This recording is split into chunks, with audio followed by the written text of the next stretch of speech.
Hello friends, nice to talk with you. और हमेशा आपसे बात करके काफ़ी अच्छा लगता है। और अभी कुछ देखिए ऐसे सेल्फ रियलाइजेशन पे बात करना चाह रहे हैं जो कुछ इस तरह का अनुभूति आता है हमारे दिल पे, तो कभी कभी लगता है कि इसको लाइन में व्यक्त नहीं किया जा सकता है और इसको एक लाइन से एक्सप्लेन नहीं किया जा सकता है। तो इस अवस्था में हम लोग क्या करते हैं, एक वीडियो बनाने के माध्यम से आपसे कुछ बातचीत कर पाते हैं और ताकि जो सेल्फ रियलाइजेशन हो रहा है इसको आपके साथ साझा कर सकें और आप भी इसको समझ पाएँ।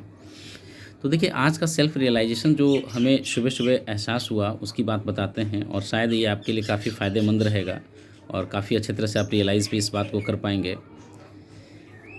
हम सबका उद्देश्य यही होता है कि आखिर हम अपने जीवन को समझें, सबसे पहले अपने जीवन को समझें, अपने जीवन के मकसद को समझें। तो इसी से जुड़ा हुआ कुछ ऐसा रियलाइजेशन आज सुबह सुबह हमें हुआ और इसको हमने सोचा कि चलिए आप लोगों के साथ साझा करते हैं। तो प्रकृति के सत्य और सिद्धांत को अगर हम समझ लेते हैं या इसको अमल में ले आते हैं तो आप में दुनिया को बदलने की शक्ति आ जाती है। ये लाइन आज मुझे हिला करके रख दिया जब ये सेल्फ रियलाइजेशन हुआ। ठीक है, और ऐसे आसानी से आता नहीं है। काफ़ी दिन से ये मेरे मन में विचार ये चल रहा था, एक सर्च चल रहा था। जिस तरह से हम लोग इंटरनेट पे सर्च मारते हैं उसी तरह से ये हम अपने ब्रह्मांड में अपने दिमाग से सर्च मारे और सर्च मारने से आज ये पॉइंट हमें मिला। और इस पॉइंट में बहुत बड़ी ताकत है। यदि इस लाइन को यदि हम लोग देखते हैं तो पूरा ब्रह्मांड या जितने भी महान लोग हुए वो सब के सब इसी लाइन को मान करके आगे बढ़े। तो इसको थोड़ा सा देखिए, फिर से हम रिपीट करना चाहते हैं। प्रकृति के सत्यों और सिद्धांतों को अगर आप समझ लेते हैं, अमल में ले आते हैं, तो आप दुनिया को बदल सकते हैं। अब सवाल उठता है कि नेचर कैसे काम करता है, प्रकृति कैसे काम करता है, कैसे इनको हम जान पाएँ। तो देखिए, ईश्वर की सत्ता प्राकृतिक दृश्य गतिविधि के रूप में हर क्षण आपके नेत्रों से गुजर रहा है। हम उसको गौर करें या ना गौर करें, हम वही चीज़ देखना चाहते हैं जो हम देखना चाहते हैं। हम वही चीज़ देख पाते हैं जो हम देखना चाहते हैं। हम वही चीज़ सुन पाते हैं जो हम सुनना चाहते हैं। हम वही चीज़ समझ पाते हैं जो हम समझना चाहते हैं।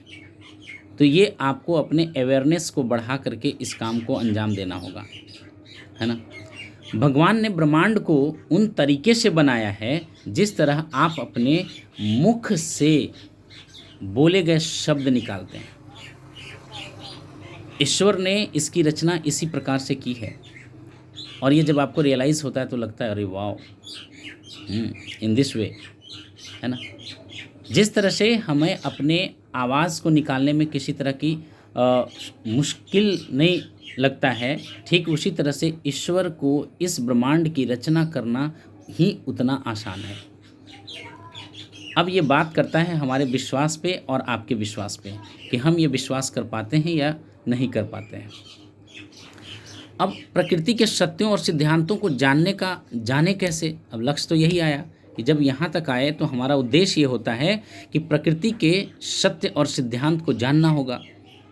अब तरीका क्या है, इसके बारे में दिमाग में एनालिसिस करना होगा कि भाई अब तरीका क्या है, कैसे हम इनको जान सकते हैं, कैसे इनको पहचान सकते हैं। तो फर्स्ट थिंग जो हमें समझ में आया दैट इज़ मेडिटेशन। और इसीलिए जितने भी महान लोग हुए वो मेडिटेशन का रास्ता अपनाया। हमें लगता रहा हमेशा कि आखिर लोग मेडिटेशन क्यों करते हैं, मेडिटेशन पे इतना जोर क्यों देते हैं, है ना। तो समझ में आया कि मेडिटेशन ही वो रास्ता है जिससे हम अपने प्रकृति को जान सकते हैं, प्रकृति के सत्य को जान सकते हैं, प्रकृति के तरीकों को जान सकते हैं, है ना। प्रकृति को आंख खोलकर आप नहीं जान सकते। Very important. प्रकृति को आप आंख खोलकर नहीं जान सकते, है ना। प्रकृति को जानने का तरीका क्या है। सबसे पहले तो आंख बंद करके प्रकृति को जानेंगे आप। इमेजिनेशन की दुनिया से आप जान सकते हैं, विजुअलाइजेशन की दुनिया से आप जान सकते हैं, अफर्मेशन की दुनिया से आप जान सकते हैं, ग्रेटिट्यूड की दुनिया से आप जान सकते हैं, पावरफुल इंटेंशन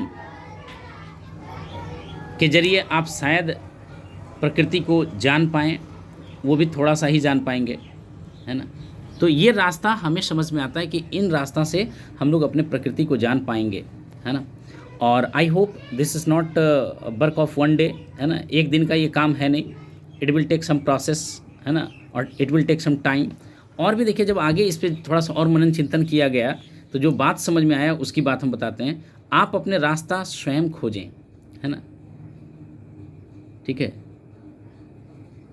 आपको अपना रास्ता खुद खोजना होगा, क्योंकि ब्रह्मांड ने, प्रकृति ने आपको वो सारा कुछ दे रखा है जो इस रास्ते को खोजने में आपको ज़रूरत होगा।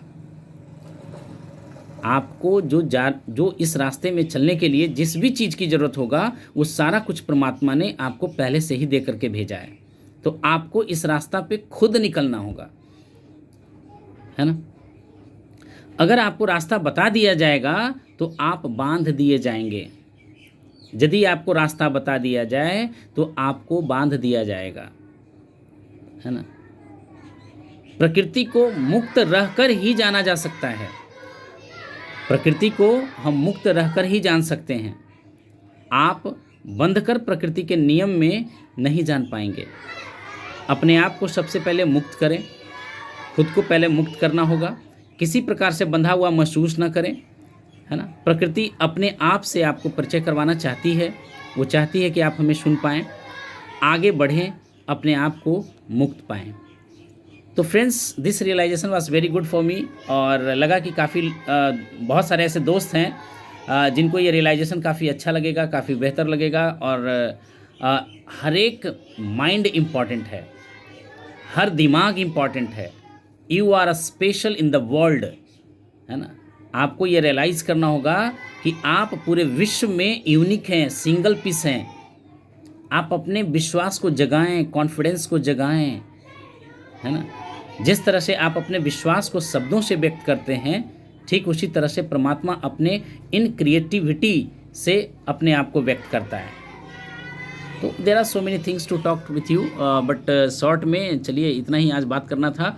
और फिर से थोड़ा सा हम रिवीजन करना चाहते हैं कि प्रकृति को आखिर हम जान कैसे पाएंगे। तो मेडिटेशन के थ्रू, मेडिटेशन में हम लोग को करना क्या है, इमेजिनेशन का साथ लेना है, विजुअलाइजेशन का साथ लेना है, अफर्मेशन का साथ लेना है, ग्रेटिट्यूड के साथ लेना है, पावरफुल इंटेंशन छोड़ना है ना, और सबसे मोस्ट इम्पॉर्टेंट साइलेंस, मौन रहकर ही हम इनको जान पाएंगे। तो thank you friends, nice to talk with you.